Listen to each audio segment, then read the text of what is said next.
Bismillahirrahmanirrahim. Alhamdulillahi rabbil alamin. Ar-Rahmanir Rahim. Maliki yaumiddin. Iyyaka na'budu wa iyyaka nasta'in. Ihdinas siratal mustaqim. Siratal ladzina an'amta 'alaihim ghairil maghdubi 'alaihim waladdallin.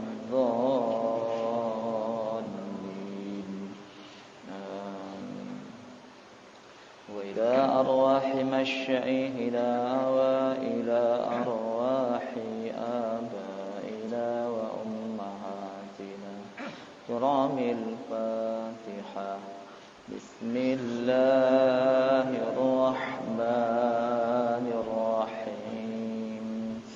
Alhamdulillahi rabbil alamin. Ar-Rahmanir Rahim. Maliki yaumiddin. Iyyaka na'budu wa iyyaka nasta'in. Ihdinas siratal mustaqim. Siratal ladzina an'amta 'alaihim ghairil maghdubi 'alaihim waladdallin.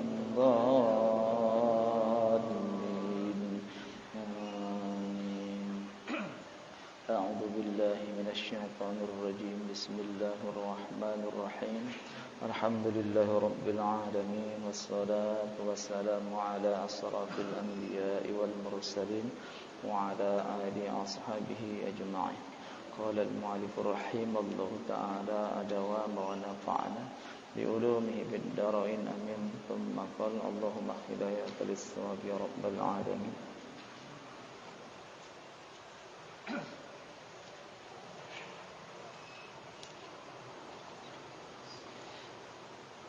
A'udzu billahi minasyaitonir rajim. Bismillahirrahmanirrahim.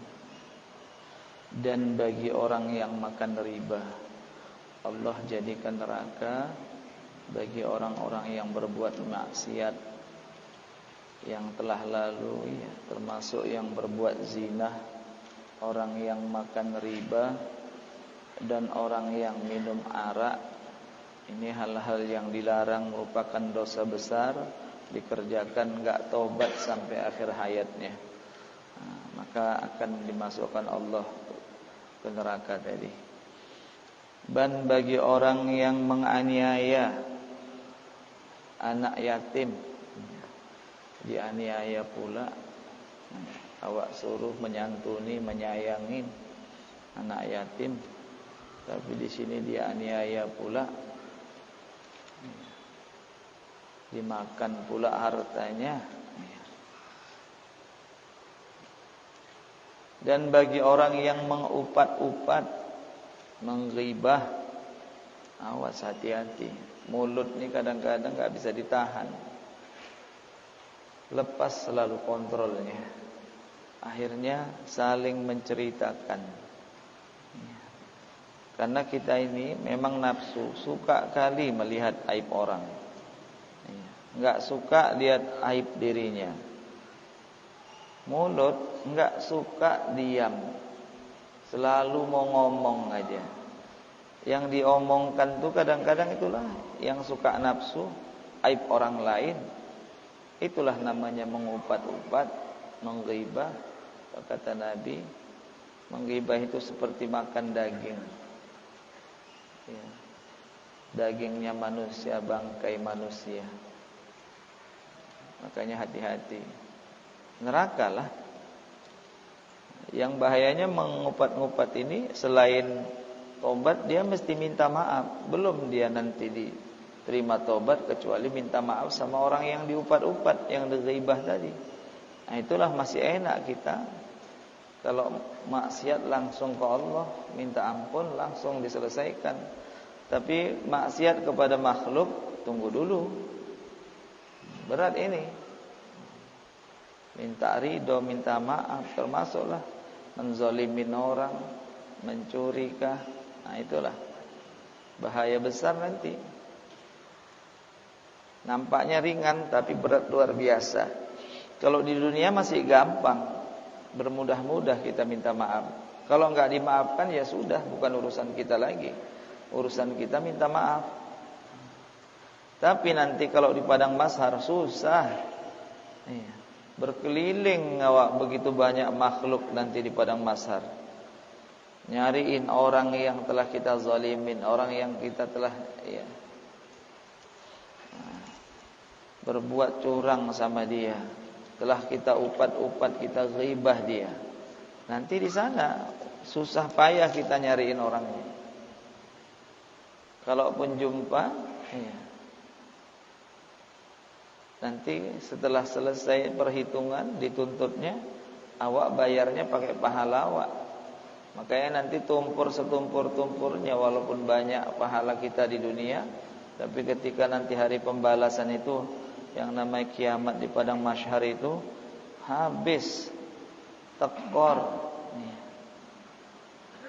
Makanya hati-hatilah ya. Jangan biasakan mulut ini selalu menggunjing, menghibah, mengupat-upat orang lain. Dan bagi orang yang menipu orang pula, mudah-mudahan ya Allah hindarkanlah kami semua dari hal-hal yang kayak gini. Dan bagi perempuan yang berbiji sabak, yang tak punya malu. Dan bagi tiap-tiap orang yang fasik, orang fasik itu orang yang berbuat dosa besar. Fasik jadinya enggak buat besar dosa besar, dosa kecil, tapi selalu dikekalinya. Memang buka aurat laki-laki, bukan dosa besar, tapi sering dia pakai celana pendek, keluar sana, keluar sini, buka baju, nampak auratnya, pusatnya nampak. Biasakannya terus itu. Seperti pemain bola, kan dengkulnya selalu dibuka kalau main. Nah, itu dosa kecil yang dikekali, yang dilazimin, itu bisa menyebabkan fasik. Kalau fasik ini banyak resikonya. Kalau dia jadi orang yang saksi tidak sah, saksi nikah pun tidak sah. Orang fasik ini enggak sah jadi saksi. Makanya bahaya. Ketika menikahkan anak, yang hadir saksinya fasik semua, lah gawat.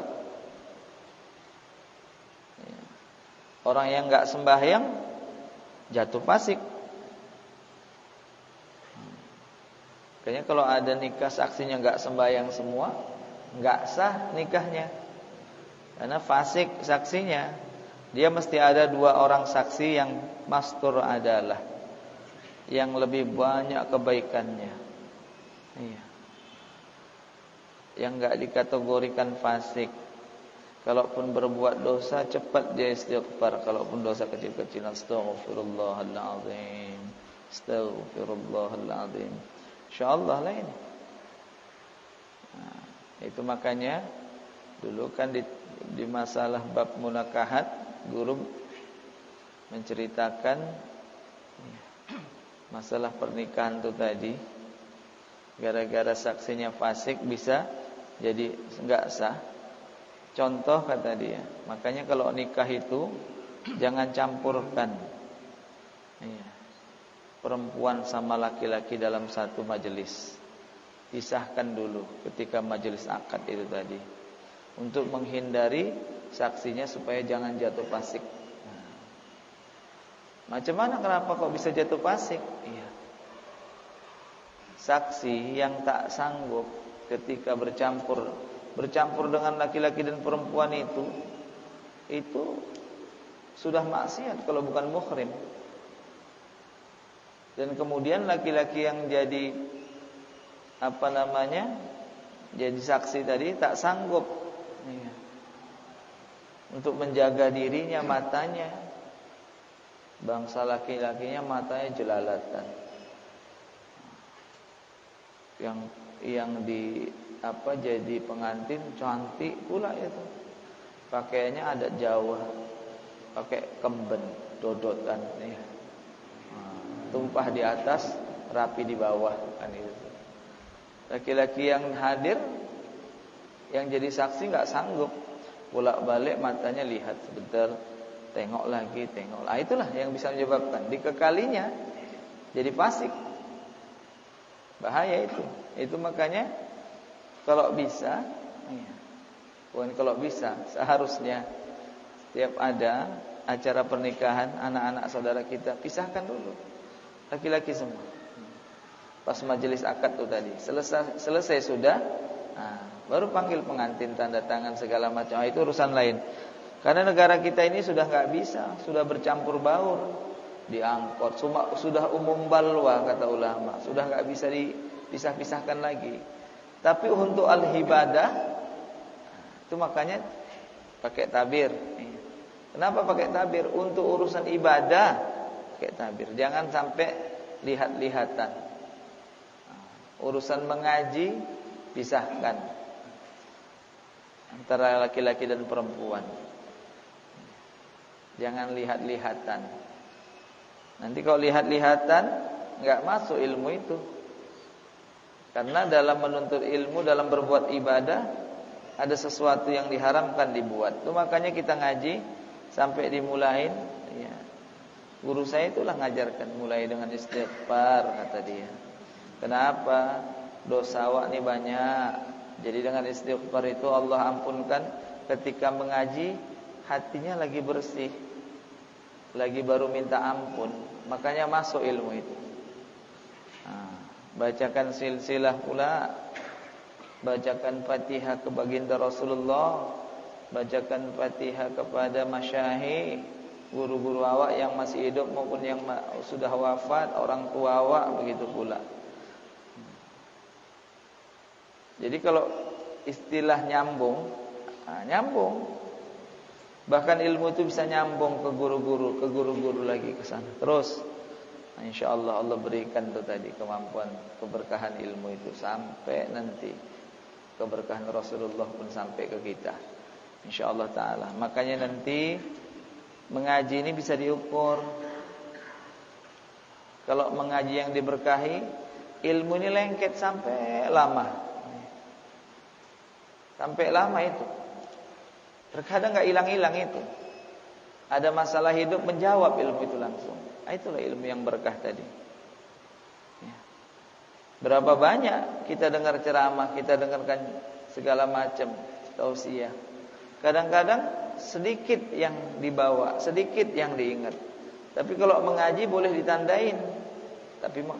Jadi makanya pun kalau saya yang ngajar, mengaji kita ini, nggak ada bekasnya, berarti ada yang salah lah. Siapa yang salah? Gurunya lah terutama. Itulah. Hidup ada pengakuan. Tapi insya Allah rata-rata guru-guru kita yang ngajarkan kitab ini membekas sampai lama itu. Selalu diingat apa-apa yang dapat ilmu dalam kitab ini. Karena kitab ini pun kitab orang yang diberkahin, kitab para ulama yang dianggap para wali ini. Jadi orang yang diberkahi, kitabnya diberkahin insya Allah. Kalau sudah berkah, masuk ilmu, mudah ngamalkannya. Dan kemudian neraka itu juga dijadikan kepada orang yang menyakiti akan orang sekampung. Orang sekampung pun disakiti ya. Mana pernah aku menyakiti orang sekampung. Siapa pula bilangnya? Ada aja. Udahlah gang sempit, nggak ada jalan keluar, bikin pesta ditutupnya jalan sekampung. Nyariin alternatif nggak ada. Dia rasa maklum aja itu orang. Kita yang ngerasa, orang lain apa semua sama? Mungkin kalau awak ya maklum, orang yang lain bikin acara sampai tengah malam, musiknya nggak habis-habis sampai hampir subuh ada. Terakhir ngungsi, atau yang udah penyakitan ngungsi ke tempat anaknya. Ibu yang punya anak bayi ngungsi ke rumah mertuanya. Nih, ngungsi semua orang itu. Gara-gara apa? Itulah tadi. Nggak sadar apa. Bapak pernah kejebak, saya pernah itu kejebak apa namanya, ditutup jalan, mau maju salah, mundur salah, udah terakhir masuk di jalan yang sempit kali ya. Papasan sama kereta pun tak bisa, kecuali keretanya ada masuk ke rumah orang atau turun ke bawah baru bisa. Waduh, deg-degan bawa mobilnya. Nah, itulah. Yang lucunya, kadang ada orang lewat, masih belum acaranya dimulai, orang lewat marah pula dia. Macam jalan dia. Yang harusnya marah orang sama dia pula marah sama orang itu. Iya. Cuma kira-kira Pak, memang gitu kan hukum adat dan di masyarakat kita kan. Enggak sadar ini nyakiti orang sekampung. Saya pernah lewat pulang ngaji di Berayan, pinggir sungai. Ada acaranya orang India, Hindu. Tapi nggak ada tempat, mau mundur, maunya mundur, aku bilang kan mundur panjang, mau berapa lama mundur? Maulah 1 kilo. Mau puteran nggak bisa. Rumah rapat-rapat sini pinggir Sungai Deli. Mau masuk Sungai Deli mundur. Kalau mau mutar. Nah, saya udah terdiam aja lah di situ. Diam aja, matikan lampu, diam. Rupanya ngerti orang itu. Malahan orang itu yang ngerti. Diangkati kursinya, disuruhnya, ayo Pak, silakan Pak, silakan Pak. Nah, itulah pengertian orang-orang itu. Saya makasih lah ya Pak, iya kan. Gak apa Pak, silakan Pak. Bangku-bangkunya digeser-geser orang itu. Nah, itulah. Yang lucu orang awak. Saya masuk gang, ada pengajian juga. Gangnya pas-pasan mobil, kalau seandainya salah, kaca spion lecet lah. Pas-pasan. Udah dari jalan itu masuk ada 500 meter, ada orang wirid. Yang di luar 4-5 orang duduk di kursi, yang lain di dalam. Yang nggak mau geser yang 5 ini. Itulah. Macam mana lah ibadahnya kayak gitu itu? Itu bukan jalan awak, jalan umum. Ya kalau dia mau geser berdiri masih bisa. Ayo Pak, silakan Pak, dipegang kursinya. Bisa Pak? Bisa. Enggak mau, betul. Saya diam aja enggak mau. Mundur Pak 500 meter ke belakang.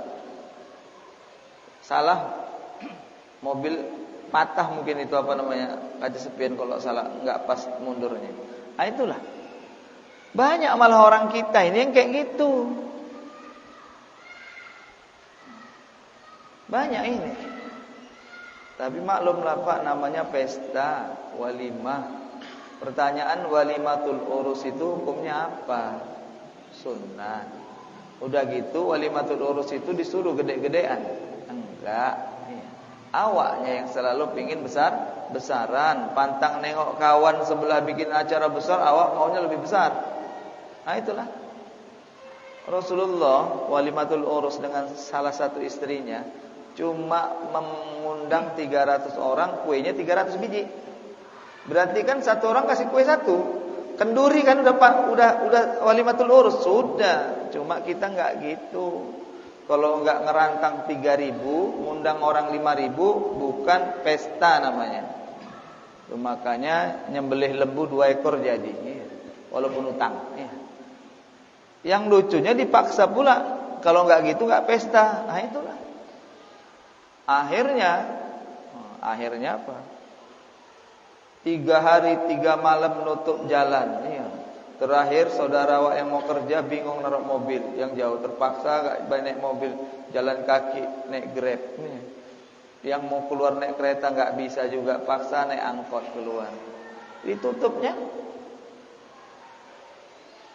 Masa awak kalah sama orang-orang di luar Islam? Orang itu punya jambur, orang itu punya wisma. Ada Pak? Orang itu punya wisma. Tapi kita begitulah. Ini tanpa sadar ini Pak, tanpa disadari. Banyak di antara kita ini pemahamannya salah.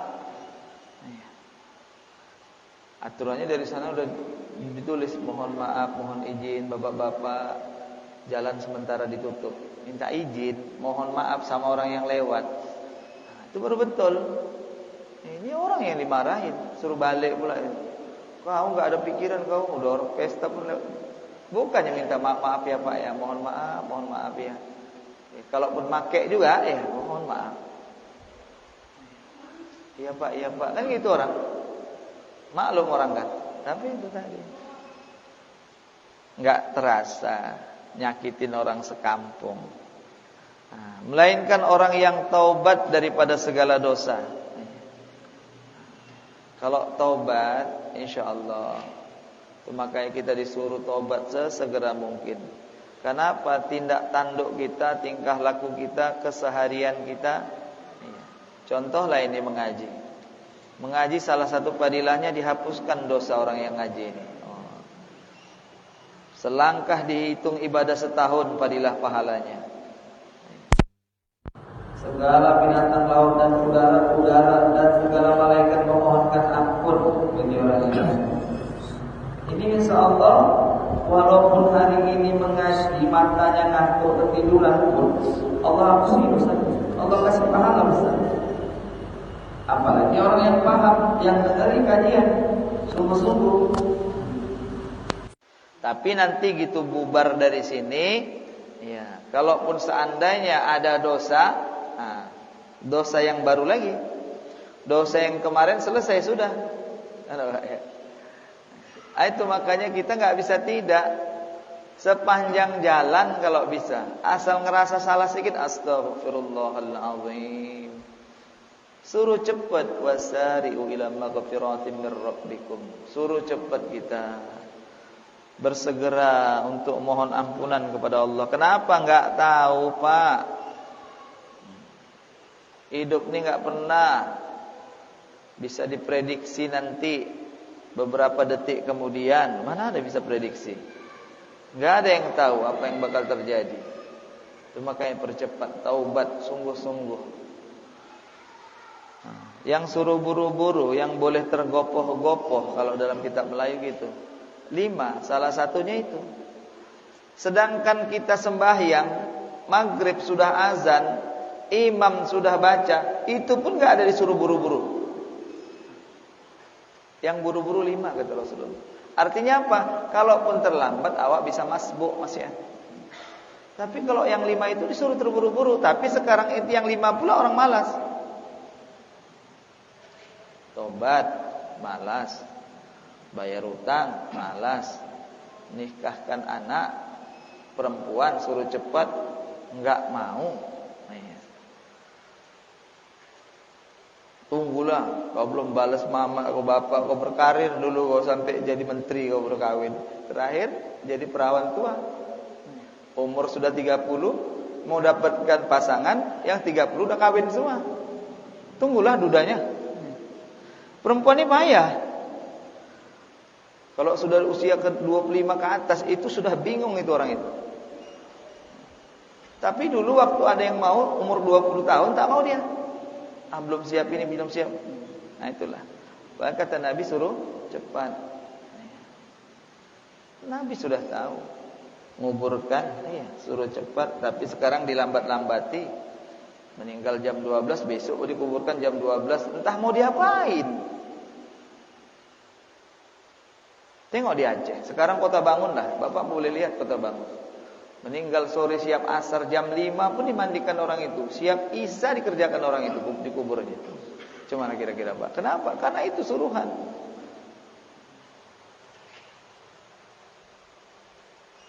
Dan kemudian yang satu lagi menyambut tamu pula.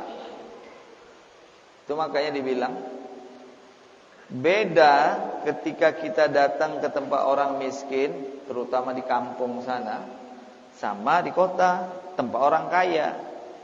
Kalau tempat orang miskin awak di kampung awak saudara awak gitu sampai heboh orang itu. Ada kelapa, turunkan kelapa. Betul enggak? Dipanjatnya, dibikinnya es degan. Iya. Udah, bentur. Suaminya pergi. Ngapain? Nyari ikan. Iya. Kalau enggak nyari ikan, ayam tuh yang ada dipotong orang itu. Itulah orang. Tunggu, jangan pulang dulu ya. Awak namu tempat orang kaya. 30 menit sampai bibir nih udah capek ngomong, air putih nggak keluar. Air putih. Padahal disuruh menyambut tamu itu kita disuruh tergopoh-gopoh, artinya suruh cepet. Iya. Contohnya Nabi Ibrahim, Aba Doipa namanya, bapak orang yang suka nyambut tamu. Oh dia puasa aja tuh Pak kerjanya. Tapi kalau tamu datang dia buka, dia potong seekor kambing. Ayo makan sama. Oh itu. Tapi saya pernah dulu gitu Pak. Waktu kuliah. Pulang kuliah. Kan sore udah lapar ya. Sampai ke suatu tempat di rumah kawan. Bukan orang miskin Pak. Mobilnya ada berapa? Orang masa saya dulu tahun 92-an tuh masih payah orang yang punya mobil, tapi dia udah punya mobil. Keluarga yang mewah rumahnya. Sampai siap maghrib menjelang isya, enggak ditawari apa-apa. Keluarganya makan. Anaknya itu enggak ikut makan jadi gara-gara kami enggak makan. Sampai lewat isya. Jangankan makan, air minum tak keluar. Nah itulah. Dalam hati Allah ya Tuhan. Ya. Belum ada rezeki lah ini. Pindah ke tempat kawan yang satu diajak sampai sana. Dokter bapaknya, entah dokter spesial, rumahnya besar. Ya sampai sana juga nggak dikasih makan. Akhirnya kami gini, kami numpang masak Indomie lah. Ya. Begitulah akhirnya. Barulah kami sama-sama makan Indomie, sama yang punya rumah juga. Itulah menunjukkan tadi. Padahal orang yang menyambut tamu nggak usah takut. Iya, pahalanya besar. Satu teguk air minum, satu suap makanan yang dimakan oleh tamu itu pahalanya seperti haji dan umroh yang makbul. Satu suap, satu teguk. Jadi kalau bapak sediakan air minum untuk tamu, jangan botol aqua ini, botol apa namanya, yang cup itu kira-kira berapa teguk lah Pak? 5 teguk ada itu. Gelap. Udah 5 kali haji dan umroh, satu suap. Nah itulah. Jadi jangan takut kalau padilah itu makannya luar biasa. Cuma orang nggak mau ngambil kesempatan. Itu makanya kalau di rumah saya kalau takut lupa, itu disediakan ada satu kotak minuman cup itu tadi. Jadi asal yang datang paksa aja minum. Sebentar aja Pak, enggak usah masuk, udah duduk aja, minum. Kalau bisa minum di rumah awak ya. Enggak sempat makan, minumlah. Ambil kesempatan. Kenapa rupanya kok enggak ambil kesempatan? Karena dosa kita ini banyak. Jadi kalau enggak kita ngumpuli pahala yang banyak, ajablah nanti kita. Memang alhamdulillah kalau sudah diampuni bersyukurlah ya. Enggak punya pahala pun aman awak dikubur. Tapi pasti diampuni, wallahu a'lam. Itu makanya kalau memang kita minta ampun, insyaallah diampuni. Allah itu Maha Pengampun. Tapi cepat, jangan taksir, jangan ditunda-tunda, jangan sembrono tentang masalah minta ampun ini. Nah, itulah. Baru keluar dari masjid ini aja kadang-kadang kita sudah buat dosa. Iya. Terkadang ada orang lewat yang aneh sedikit dalam hati, iya. Kata orang Jawa ngerasani, nyeritai dalam hati, udah berdosa. Lewat perempuan yang buka aurat, ketengok, lama-lama nengok, ketengok nggak berdosa. Tertengok, terlihat, itu yang itu nggak sengaja, nggak apa-apa. Melihat berdosa. Tertengok belum berdosa. Tumak ninah? Tahu tumak ninah? Berhenti sejenak. Dilama-lamai pula itu. Berdosa lah. Kalau gak berdosa, orang gak sengaja. Itu pun para aulia itu enggak sengaja istighfar, astagfirullahaladzim. Dulu ada sahabat saya lupa namanya gitulah. Dia ditanya sama istrinya. Istrinya cemburu kali. Udah berapa banyak lah perempuan yang abang lihat di jalan katanya pula. Mana ku tahu kata dia. Iya. Tapi abang udah keluar keliling aja. Yang kulihat cuma kakiku aja kata dia. Jadi sepanjang jalan dia nengok kaki aja. Kaki dia sendiri, bukan kaki perempuan ya. Gitulah. Orang-orang dulu itu selalu menundukkan kepalanya melihat ke bawah. Khawatir betul melihat yang itu zaman dulu yang masih terjaga orang pakai tutup aurat. Zaman sekarang aduh. Memang sengaja ke mall pula ya. Di mall tahulah. Memang sengaja pula ke matahari. Tapi entahlah matahari sekarang ya. Kalau dulu matahari sejengkal-sejengkal roknya. Itulah. Iya, iya Pak. Kesalahan atau dosa besar. Iya. Apabila seseorang hamba berbuat dosa besar kepada Allah kan, apabila dia bertobat diampuni sama Allah. Iya. Seandainya ada seseorang berbuat kesalahan pada orang lain, tapi tidak dimaafkan, apakah kira-kira udah diampunkan? Dia belum balik minta maaf tapi nggak dimaafkan Ustaz. Kalau kita sudah minta maaf bukan urusan kita lagi. Nanti kalau dia nuntut di akhirat, dituntutnya, ya Allah ya Tuhanku, inilah orang yang pernah menzalimin aku katanya pula. Kalau kita sudah minta maaf, lepas kita. Lepas, nanti tahan malaikat. Kau pilih istana yang indah itu atau kau tuntut dia? Gitulah. Kira-kira dia milih mana lah Pak ya? Dikasih istana. Awak aja lah sekarang mau nuntut karena semalam ditumbuk muka awak sampai bengkak ya. Datang orang kaya, jangan kau tuntut lagi, udahlah. Ku kasih kereta kau satu NMAX. Cuman apa? Milih NMAX apa menuntut dia? Milih NMAX kan? Gitulah nanti di akhirat. Urusan kita minta maaf. Urusan orang enggak mau maafkan urusan dia. Iya. Nanti urusan dia sama Allah Ta'ala. Allah Maha Pemaaf. Kenapa kau tak mau maafkan? Begitulah seandainya. Yang kedua benar. Apabila ini menceritakan aib seseorang kan dosa besar. Jadi bagaimana menceritakan tentang kebaikan seseorang itu? Apakah dikatakan aib atau dosa itu? Kalau kebaikan sesuatu inilah ya. Maksudnya orang itu yang diceritakan enggak suka. Tapi ada juga orang kalau diceritakan ya suka pula. Itu enggak gibah. Contoh ya. Boleh. Tapi kita dilarang memuji orang lain kalau apalagi ada dia. Kenapa seolah-olah memenggal leher saudara awak itu kalau muji-muji? Ya. Kan begitu. Itu makanya dalam kitab saya lupa. Dalam kitab itu dikatakan apalagi orang-orang yang sudah meninggal dunia itu, pidato tuh jangan macam-macam. Jangan nanti ada dosa orang disiksa gara-gara orang lain.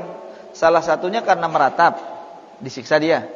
Yang kedua karena dipuji-puji yang enggak kayak gitu dia. Kelewatan mujinya.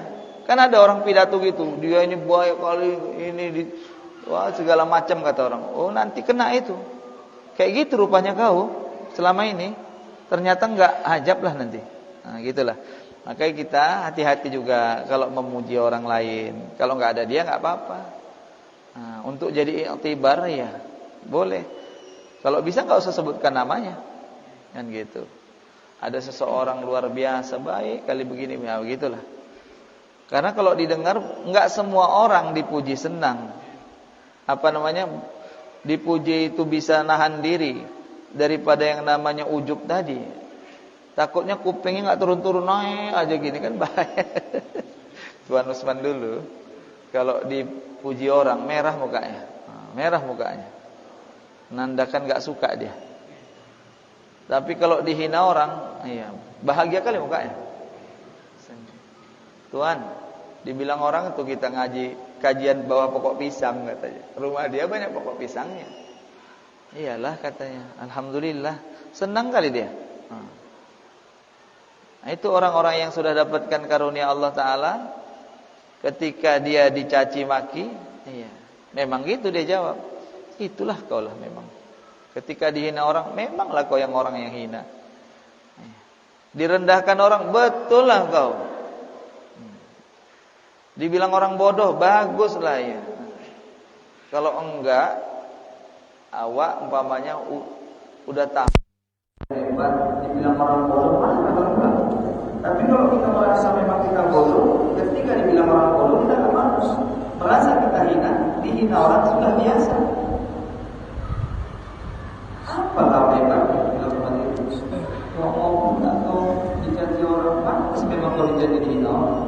Dipuji barulah astagfirullahaladzim. Kau bukan kayak gitu. Jangan sampai kau rasa kau kayak gitu. Istighfar aja. Itulah contohnya. Udah. Ada mengenai makan harta anak yatim. Kalau kita berjiran tetangga di undang kenduri, yang meninggal orang tua laki-laki, tapi punya anak yatim. Yang mana pula Ustaz kita diundang kenduri. Tapi dulu dari ceritakan ada seorang ulama sahabat Syekh Hasan Maksum yang ada di Sumatera Barat sana Padang. Dengar kabar kalau di tempat kita ini banyak dibuat seperti yang tadi itu mencuri segala macam. Ada orang meninggal makan-makan di rumah orang meninggal, siap mengumpulkan makan-makan ya. Ada anak yatimnya.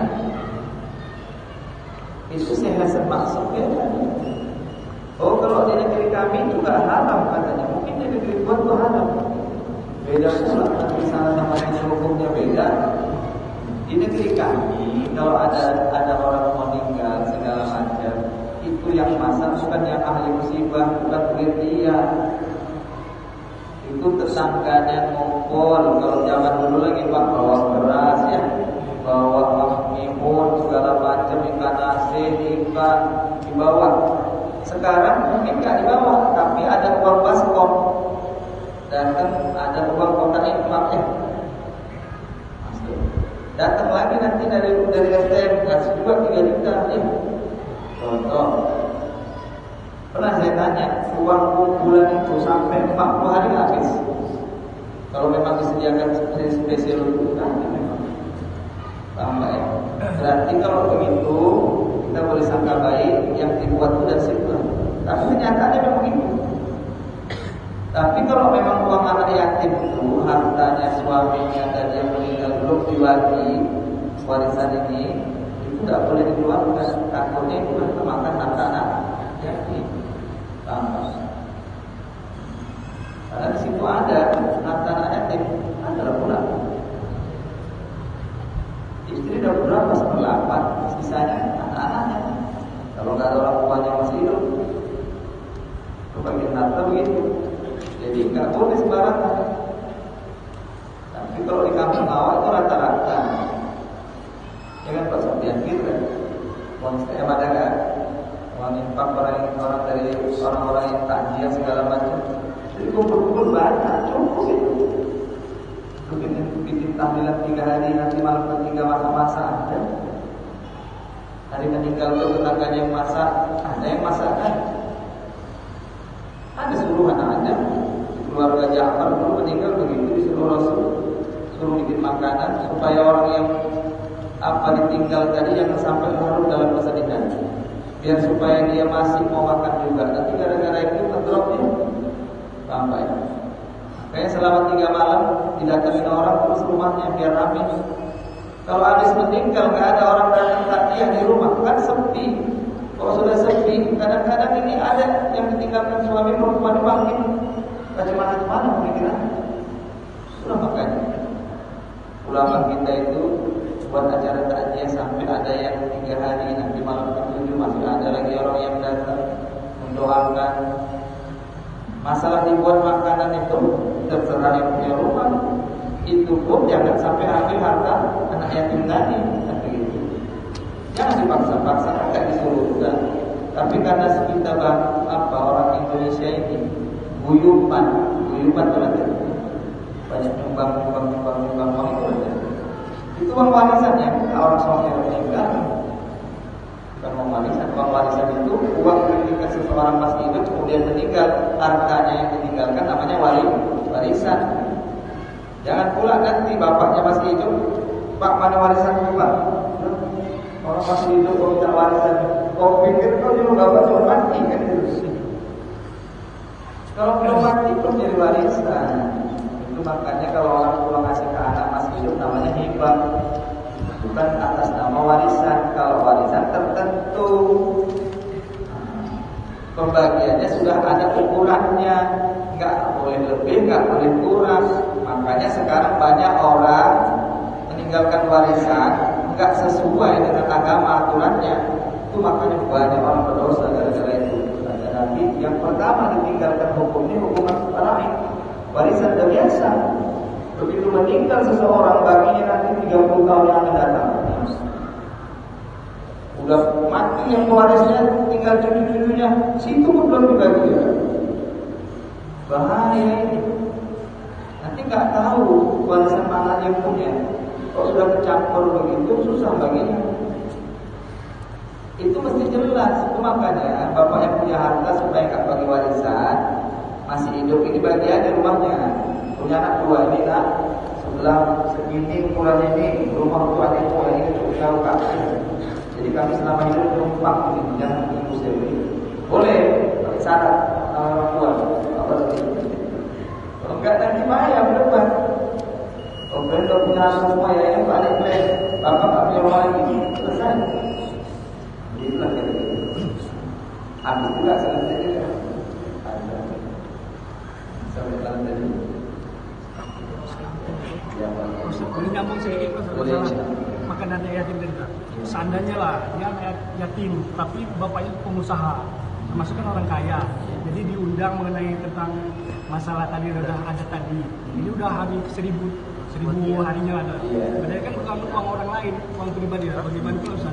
Kalau anak yatim punya tak boleh digabungkan. Pokoknya paham, anak yatim berarti anaknya belum balik. Namanya anak yatim. Tapi kalau sudah balik, sudah haid perempuan, sudah mikir anak laki-laki ini, berarti sudah dewasa. Tergantung anaknya, bukan siapa kan. Makanya anak yatim itu nggak boleh dimintain, belum ada, belum bisa tabaruk dia. Nggak sah tasarrufnya. Nah itu loh kira-kira. Alhamdulillah.